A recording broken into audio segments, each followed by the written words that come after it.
My channel. अस्सलामुअलैकुम। हमारा आज का बेबीज बॉयज नेम है ज़ाबिर।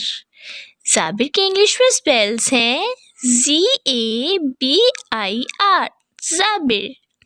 इस नेम का मज़हब है इस्लाम और इस नेम का जिन्स है लड़का। ये एक इस्लामिक नेम है और मुसलमान घरानों में लड़कों का रखा जाता है ये नाम ज़ाबिर। इस नेम के मायने है इल्म रखने वाला, ज़ाबिर।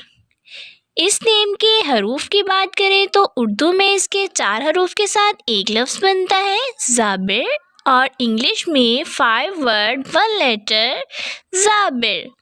इस नेम की तफसील है मोहम्मद ज़ाबिर, ज़ाबिर अली। इस तरह से हम ये नाम रख सकते हैं। आप भी अपने नाम का मायने जानने के लिए कमेंट्स में अपना नाम लिखें और मायने जानिए। And please subscribe my channel, like, comment and share. Okay dears, फिर मिलेंगे न्यू नेम न्यू वीडियो के साथ। अपना ख्याल रखिएगा, दुआओं में याद रखिएगा। अल्लाह हाफिज़।